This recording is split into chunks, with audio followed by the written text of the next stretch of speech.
Lesson 2, the Holy Ganga. The Ganga is our national river.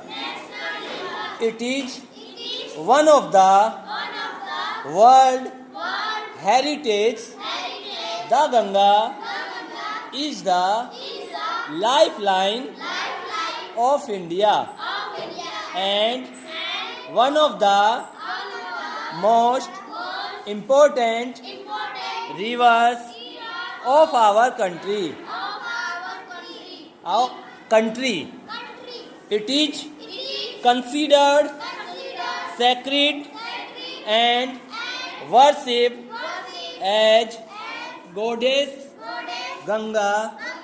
The Ganga begins its journey from Gomukh. Gomukh is a cave made of ice in the Himalayas. The ice melts and the water flows out as a tiny stream. As the Ganga flows down the mountains, more and more little streams joins her.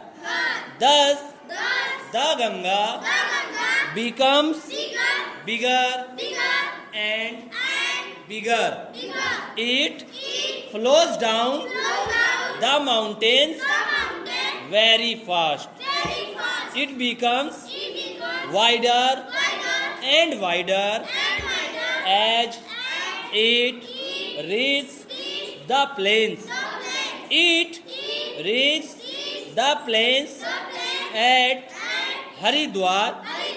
In the plains, it flows through many villages and towns of India.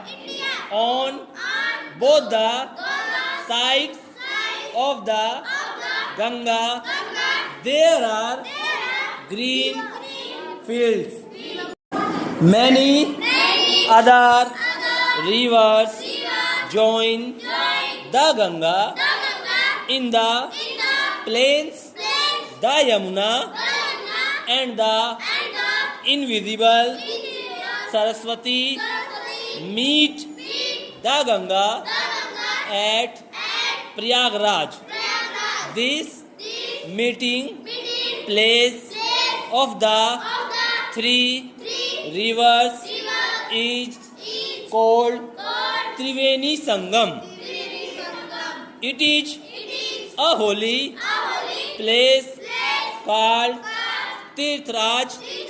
Prayag Kumbh Mela at Prayag has gained international fame as the world's largest religious gathering of people. Many Hindus believe that taking a holy dip in the Ganga can purify a person's soul of all past sins. After passing through many big cities, the Ganga flows towards the sea. As it reaches closer to the sea, its speed becomes slower and slower. And finally, it merges into the sea. The Ganga's long journey from high up in the mountains and at the Bay of Bengal. This place where the Ganga joins the sea is called Ganga Sagar. Ganga's purity is our responsibility.